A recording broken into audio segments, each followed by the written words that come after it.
What is going on, everyone? Little Chichi here, and welcome to my one defense pure guide for killing the Grotesque Guardians with 60 attack. So going into my equipment setup, I am using a nose peg. Now the nose peg is not for the Grotesque Guardians, that's actually for the Slayer Tower. On the second floor, there are these monsters called Aberrant Specters that can drain your stats down to 1. So I just use a nose peg to prevent that damage being brought all the way down.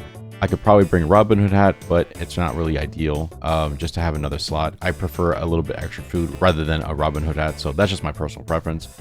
I'm using an Anguish for range. I'm using Ranger's Tunic, Huey Caudal High Chaps. If you guys don't have this already, please make sure to get this because this is the best in slot for 1 defense peers. It offers a +1 more prayer bonus than God the High Chaps, so I recommend using this. I am also using the Arania boots. These are really great boots because they offer both range attack as well as strength, so it's really recommended to use them for this fight. I'm using a regen bracelet. It gives me a little bit of range attack bonus, but also giving me best in slot for strength. And for the ring slot, I use the Ring of Suffering. I like being able to do a little bit of damage back onto the Grotesque Guardians. So for myself, I like the Ring of Suffering. If you can't afford one, definitely use a Lightbearer's Ring. This is really great to kind of regain your special attack. But honestly, if you can afford it, Ring of Suffering for the added passive damage back onto them is really important. Now, if you can afford it, definitely using a Xerath crossbow with Ruby Bolt Ease is really important for the beginning of the fight. You're able to deal 99 damage right off the bat just by doing your special attack with Ruby Bolt Ease. So I highly recommend, if you can afford it, definitely use it because this is going to be key in keeping your times really low throughout the duration of the fight. And of course, a Ranging Cape T offering a little bit of ammunition saving, but also a little bit of the defense and prayer bonus as well. Going over into my other items, I'm using the Colossal Blade with the Amulet of Torture as well as a Fire Cape. I do find the Colossal Blade is the best in slot for dealing melee attacks throughout the fight because the Colossal Blade scales damage based on how big the monster is. So because the Grotesque Guardians are quite large, I'm able to do a good amount of damage onto them. I think I can max my current setup of 53 with a Divine Super Combat Potion, so I definitely recommend using the Colossal Blade if you can afford it. The Colossal Blade is unlocked doing the Giants Foundry mini game, so I definitely recommend, if you don't have this already on your 60 attack peer, definitely get it. And then lastly, the last item I want to go into is the Burning Claws. These are a best in slot for doing damage over to the Grotesque Guardians. They're basically like Dragon Claws, but actually only require 30% special. So in most situations, I found for myself, using Burning Claws are actually better than using Dragon Claws just because they only require 30% special rather than 50%. So definitely saving the Burning Claws special for the last bit of the fight is hugely important for it. And going into the last bit of items, the Super Combat Potion for strength, a Ranging Potion for range, 2 Prayer Potions, some Karen Wand and Monkfish for quick eats. I'm also using the Book of the Dead because the Book of the Dead, I'm able to use Thralls. So these are really important for summoning them so you can speed up your kills as a 1 defense peer. I'm also using a quick house teleport. You also need a rock hammer for doing this fight. Otherwise, you will not be able to kill either Dawn or Dusk at all. I'm using a Divine Rune Pouch for my Thralls. And then I'm using a Slayer Ring to teleport myself over to the Slayer Tower. So now that we have all of the equipment set up, we have all the items set up, let's go into some helpful tips and tricks before going into the fight for Grotesque Guardians. So at the start of the fight, you'll be attacked by Dawn and Dusk. So I always found best to pray range for this. And the priority is to attack Dawn with your range-based attacks. Once you deal enough damage to Dawn, you'll be in the second phase of the fight and attack Dusk. It's important to pray melee for this. And the priority is to attack Dusk with your melee base attack. So if you have the Colossal Blade, important to use those for the fight. Anytime you see shadows that spawn on the ground, it's important to avoid those as those are falling rocks. And if you get dealt by one, you'll get stunned. So it's also important to avoid the falling rocks. Throughout the fight, he'll also surround himself with his wings. So it's important to also stand away from him a few tiles away. Otherwise, you'll risk being picked up and thrown up against the wall and get dealt damage. Once you deal enough damage over to Dusk, you'll be brought into the third phase of the fight, where you'll see kind of Dawn do this animation where he'll send purple and orange beams of light from the ground. Also important to stand away from the beams, otherwise you'll get dealt chip damage. So once those beams of light kind of dissipate, it's time to finish off Dawn with your range-based attacks. Now Dawn will spawn 3 purple orbs that, if charged up all the way, will heal him 90 HP each orb. So in this phase, you essentially have 2 options. You can either out DPS Dawn or just simply pick up the orbs off the ground and just go back to damaging Dawn. So ideally, if you can out DPS Dawn and avoid picking up the orbs, this will typically save you a good chunk of time on your runs. And then once you deal enough damage to Dawn with almost no HP, use your rock hammer on Dawn to kill him. On the final phase of the fight, you'll be attacking Dusk, and it's important to start off praying range for this. At the start of the fight, he will pick you up and he'll throw you in kind of this purple square where flames will come up. Always important to run out of the square, otherwise you get dealt a ton of damage. So for this part of the fight, you'll be using your melee base attack, so again, your Colossal Blade. Throughout this fight as well, he'll also use a combination of both range and melee base attacks. So his range attacks can hit to 15s, but he can attack twice, so he can max out basically a 30 with his range base attacks, and his melee base attacks can hit up to 26. So it's best to pray based on whatever style he's attacking. So if he's attacking you with range, pray range. If he's attacking you with melee, switch to melee, and then so on and so forth. And once you do enough damage to him, just use a rock hammer to finish off the kill. Another thing to notate throughout this is thralls. So thralls are hugely important to help with the chip damage for both the fight with Dawn and Dusk.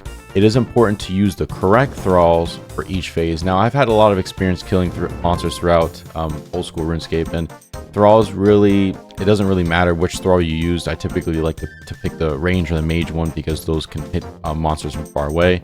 However, I've noticed that when I attack Dusk, the only damaging thrall that will deal damage to him is the zombie thrall or the melee thrall. So it's really important when you're attacking Dawn, use range. When you're attacking Dusk, use melee. So those are one of two things to really ensure that damage is being dealt throughout the fight, so that way you can get quick and easy kills. So I like to start off with a super combat potion as well as a ranging potion. I like to summon my range thrall, quick pray my protect from missiles as well as eagle eye, do my special attack for my Zera crossbow, and then start the fight. So hit this, hit Dusk for that good chip damage right there, hitting 99, and then my thralls also able to do some damage. If you can time it right, you can switch between your range and your mage attacks, so you can prevent as little damage from both of the monsters. Able to damage Dusk. I'm switching into my melee setup, so now I'm just going to use my Colossal Blade. I'm going to switch my thrall, so it's the zombie thrall, so I'm able to do some melee base attacks. Good. Careful for falling rocks. My melee thrall's going in, doing some damage. I'm probably going to heal myself a little bit. Stand away from the rocks as well, otherwise you get risk for being stunned. Alright, now that we've dealt enough damage, I'm going to switch back into my blowpipe. Stand away from these little things. Switch back into my range thrall and deal damage to Dusk. Or to Dawn, rather. So in this, I have a chance. I can either just deal damage over to Dawn, or I can just do this. But you know what? I'm probably going to pick up the orbs because I'm getting dealt a ton of damage. So I'm going to pick up these orbs. Pick up both of the orbs, and then just go back into attacking Dawn. Stand really close so I can use my rock hammer really fast once I'm able to do damage. There we go. Automatic rock hammer. Wonderful. So I'm going to get my burning claws ready, switch into my special attack, get out of the purple square, heat up a little bit, summon the right thrall, use my Colossal Blade, and this, so that's his melee base attack right there. Just protecting melee, and all I have to do is finish him off. He's back to his range attacks. Switch to my burning claws, do that 30% special. Almost done. Finish him off. Rock hammer, perfect kill. And also for that time, we got 2 minutes and 16 seconds. So that was actually a pretty quick kill. Let's go ahead and bank this really quick. Let's try this one more time, and I'll show you guys how to do this again, and maybe a different scenario. So let's go try this out. Oh, really quick, before we do a second kill, I want to show you guys that using the Colossal Blade, it's recommended to also use it on slash attack style. Actually has 122 slash bonus with my current setup, so it's ideal to use slash because there's no weakness against crush or stab or slash. It's all the same, so use whatever is best. So slash seems to work best here, so definitely recommend to use that. So going into our fight, let's go ahead and use the range setup. We're going to sip a super combat potion as well as a ranging potion. We're going to summon our thrall, our skeleton thrall, our quick prey as well as our special up, and perfect. Hitting that 99 against Dawn, and then we're just going to go in on attacks. Prey range to avoid the attacks from here. I like to switch it every so often so I can prevent the damage. I can kind of anticipate when Dusk is attacking me, so I'll protect melee. And then perfect. So now we can switch over to a melee setup. We dealt enough damage over to Dawn. Go to melee, switch to the melee thrall as well. Get that little bit of extra chip damage. Stand away in this form right now. Perfect. Take a little sip of prayer.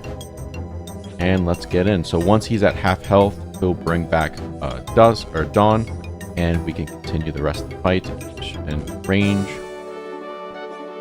Again, really important to avoid the falling rocks. You can kind of see the shadows that pop up, so do that.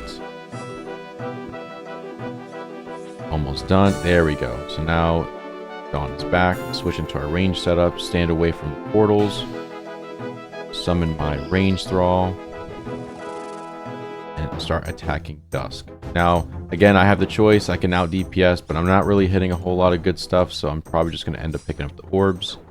Pick it up now.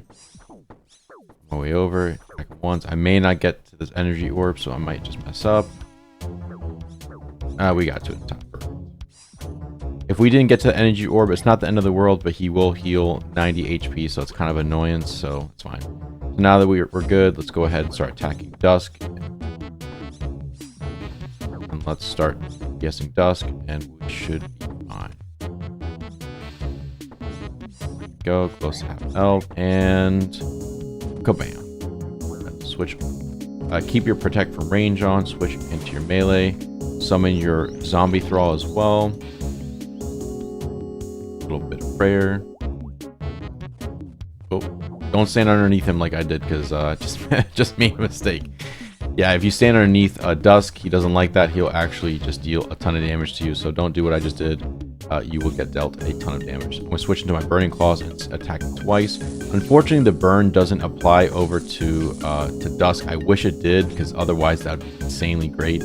But it is what it is. If the burn could be actually applied, that would be really hugely helpful. All right, almost done. There we go. Wonderful. All right, and let's look at the actual time. That was a 2 minute and 29 seconds. So honestly, if you can hit the right hits, you can get roughly between a 2 minute and 15-second run up to 2 minutes and 30 seconds. So I'd say that that's pretty consistent when killing the Grotesque Guardians. I think that's really great, because I was getting like 5-minute kills, 3-4-minute kills, and honestly, it's very rare that I get those now with my current setup. But aside from that, I really hope you enjoyed today's guide. If you have any suggestions for other guides you would like me to make sure to comment those in the comment section below. And make sure you're like and subscribe to the channel so you can keep up with latest updates on this account. Aside from that, I really hope you enjoyed today's episode. Of course, catch you guys on the next one.